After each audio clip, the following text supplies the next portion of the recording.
Aporte. Entrevistas y comentarios con Carlos Pacheco.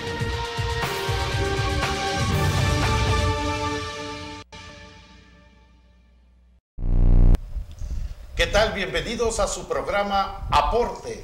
Les saluda su servidor Carlos Pacheco con el gusto de siempre y todo mi agradecimiento, porque nunca está por demás recordarle que para que esto funcione bien es importante que usted nos vea. Gracias por hacerlo. Pues en este programa Aporte, yo hoy me siento altamente halagado con la visita del doctor Noboru Takeuchi. ¿Es correcto? ¿Así sí, se pronuncia? Muy bien, sí. Doctor, es un honor de veras. No, al contrario. Mire, tuvimos la oportunidad hace unos días aquí en Ensenada TV, en el noticiero matutino Trayecto Informativo, de dar a conocer el premio que le otorgó a la UNESCO. Que le otorgó la UNESCO a usted. Un premio, un reconocimiento por divulgación y promoción de la ciencia entre niños e indígenas.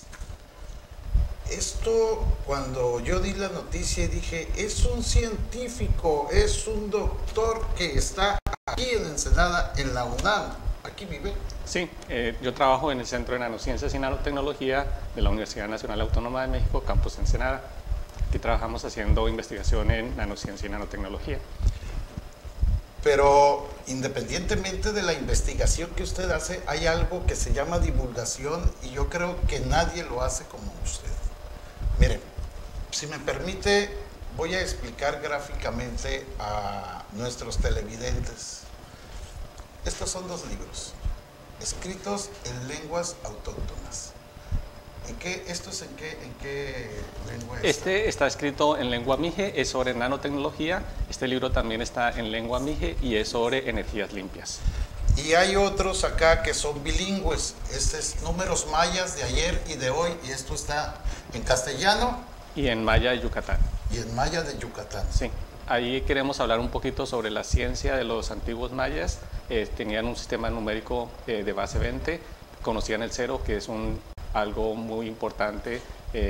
Digamos, gracias a conocer el número cero se puede tener un sistema numérico posicional, y los mayas conocían el número cero. Pocas civilizaciones de la antigüedad lo conocían. Los griegos, por ejemplo, que eran los filósofos de antes, los grandes filósofos, ellos no conocían el número cero. Los romanos, que conquistaron medio mundo, tampoco conocían el número cero. Sin embargo, los mayas lo conocían y lo usaban. Entonces, gracias a ese sistema numérico, ellos también tenían avances muy importantes en astronomía y en otras ciencias. Y entonces eso es lo que queremos presentar en ese libro, cómo esa ciencia fue desarrollada por los mayas y también cómo el sistema numérico todavía sobrevive en la actualidad. Digamos, hay personas en la península de Yucatán que hablan y que cuentan como los mayas antiguos. O sea, todavía tienen un sistema de numeración de base 20 y gracias a eso, digamos, también se conserva la cultura, la lengua, y en ese libro también queremos mostrar de que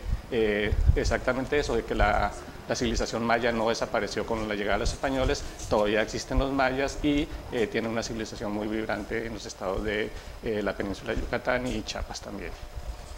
Bien, pero también tiene usted acá, no podemos mencionar todos los libros, no nos alcanzaría el tiempo, pero dice, vamos a conocer la nanotecnología. ¿Este está en qué idioma? En ñañú, es el idioma que también en español se conoce como otomí, se habla en los estados del centro, en Hidalgo, esa es la variante del estado de Hidalgo, aunque el ñañú también se habla en Querétaro y en otros estados de la República. Parte de Guanajuato, inclusive. Más bien poco, pero poquito, sí, pero sí. Principalmente en Hidalgo, Querétaro y zonas cercanas. Sí, exacto, pues como hay colindancia, ¿verdad?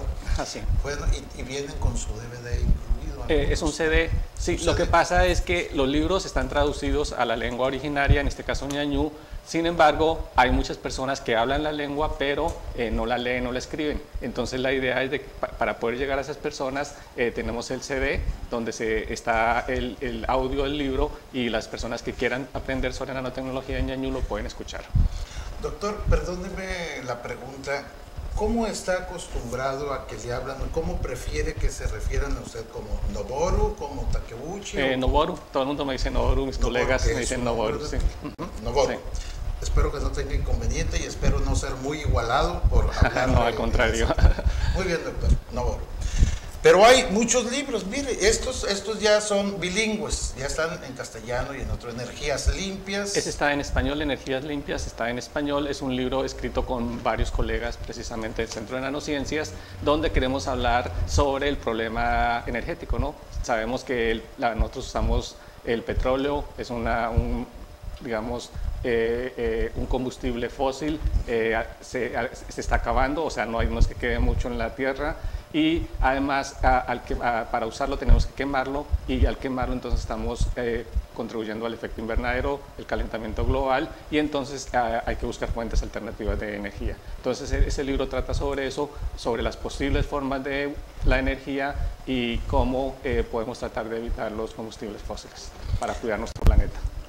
Independientemente de que ahorita vamos a continuar con su obra, hay algo que yo siempre he pensado también sobre los combustibles fósiles.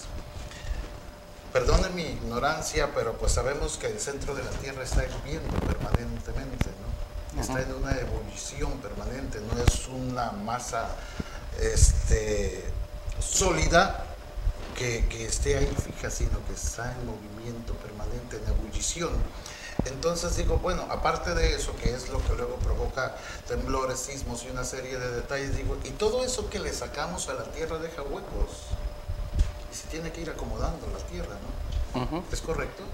Bueno, generalmente si extraemos líquidos pueden quedar huecos, aunque también se pueden llenar por otros líquidos, hay derrumbes y de todo. El principal problema, yo creo que más que el problema que se hace en el momento de sacar el petróleo, es al quemarlo.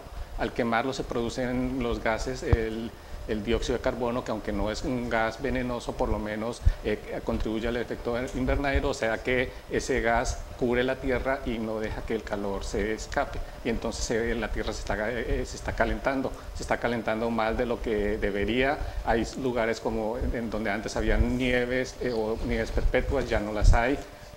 También hay lugares donde cerca de los polos que antes eran hielo, estaba siempre congelado, hay épocas en donde no hay tanto hielo, y entonces es un problema para nuestro planeta, de que se esté calentando, y entonces se está alterando el modo de vida de los animales, de las personas también, y entonces estamos ante un problema realmente importante, y entonces de alguna manera tenemos que tomar conciencia de ese problema y que tenemos que resolverlo. ¿Cambian las mareas? ¿Cambian los ciclos agrícolas? Cambia todo, porque también muchas veces se dice que, o sea, el clima, por ejemplo, este año en Ensenada estuvo rarísimo, ¿no? En invierno tuvimos mucho calor, también ahorita no ha calentado tanto como debería, ya estamos en pleno verano y sin embargo no hace tanto calor. Entonces muchas personas dicen que eso es también una consecuencia del efecto invernadero, del calentamiento global. ¿Sí? Entonces sí hay una alteración del clima, de la forma como se está, digamos, como el clima, digamos, ya no tenemos los mismos patrones de antes, muchas veces no llueve, a veces en algunos sitios no llueve. Aquí, por ejemplo, en el estado de Baja California, en el estado de California, en Estados Unidos, estamos en sequía por los últimos, ¿cuántos años? 5 años o más, y entonces muchas personas dicen que también ese es un problema del calentamiento global. ¿Y en zonas desérticas les va a empezar a llover? En algunas zonas donde, en otros países, por ejemplo, o en algunas zonas en el sur, en lugar de hacer una sequía, hay inundaciones muy grandes. Entonces es una alteración del clima, y entonces esas cosas, sí, y el problema es no lo que está sucediendo, sino lo que puede suceder después, ¿no? O sea, de que realmente los sitios donde ya no se pueda, por ejemplo, si no sigue lloviendo en esta región, entonces a lo mejor ya no va a ser una zona habitable, y entonces habría que tener en cuenta que vamos a tener que emigrar a otras partes, ¿no? Entonces, por supuesto, pues que si llega un momento en que ya no tenemos lo necesario para poder vivir, migraremos. Pero ese es el fundamento de gran parte de su obra. Bueno, la mayoría del trabajo que estamos haciendo es sobre nanotecnología. ¿Sí? Yo trabajo en el Centro de Nanociencias y Nanotecnología, entonces la mayor parte del trabajo del que estamos hablando es sobre nanotecnología. Entonces no sé si podemos explicar qué es la nanotecnología. A mí me encantaría que empezáramos por eso. ¿Qué es la nanotecnología? Sí. Bueno, antes de hablar de la nanotecnología tenemos que hablar sobre lo que es... bueno, la nanotecnología tiene que ver con objetos de tamaño muy, muy pequeños. ¿Qué tan pequeños? Del orden de los nanómetros. Entonces tenemos que hablar primero qué es un nanómetro. Un nanómetro es un metro es aproximadamente esta distancia, la dividimos entre 1000 millones de veces. O un milímetro es algo así de chiquito, muy pequeñito, lo dividimos 1 millón de veces, eso es un nanómetro. Estamos hablando de cosas muy pequeñas. Oiga, ¿sí? Perdone, pero me está usted diciendo viejo sin querer. Cuando estábamos en la escuela, cuando hablábamos de una micra, era la milésima parte de un milímetro. La milésima parte de un milímetro, exactamente. Y ahora usted me habla de ¿qué? Nanómetros, que es la milésima parte de la micra, o sea, una millonésima parte del milímetro. Y estamos hablando, bueno, y nanoestructuras son objetos de tamaño entre 1 y 100 nanómetros, son muy pequeños, ¿sí? Bueno, para darse idea de qué tan pequeño es un nanómetro, si el diámetro de un cabello humano, en el diámetro del cabello humano, o sea, si nos tocamos el cabello es algo muy delgadito, lo grueso de un cabello pero humano. ahí caben como 75.000 nanómetros, o sea, el nanómetro es algo muy pequeño. Y entonces las nanoestructuras, que son objetos de tamaño... Luego lo entendí. ¿Sí? Luego o sea, estamos hablando de cosas ya sabes que es algo muy pequeño. Y entonces nanoestructuras son objetos de tamaño entre 1 y 100 nanómetros. Y bueno, la pregunta es, ¿por qué hablamos de esos objetos? ¿Qué nos interesa esos tamaños? ¿No? Y entonces resulta ser de que a esos tamaños tan pequeños las propiedades de los materiales cambian. ¿Sí? Entonces, un ejemplo que me gusta mucho es el ejemplo del oro. ¿Sí? Si tenemos, por ejemplo, pensemos en el oro normal, el de tamaño grande, si tenemos un arete de oro o un collar de oro, tiene las mismas propiedades, ¿cierto? O sea, están hechos del mismo material, es metálico, es buen conductor de la electricidad, es maleable y por eso podemos hacer figuras muy bonitas con el oro, y además el color es dorado, ¿cierto? De acuerdo. ¿Sí? Entonces, si por ejemplo agarramos un anillo de oro, lo partimos a la mitad, ¿qué pasa con las propiedades de la mitad del anillo? Siguen siendo las mismas, ¿cierto? De acuerdo. O sea, siguen siendo metálicas, buen conductor de la electricidad y doradas.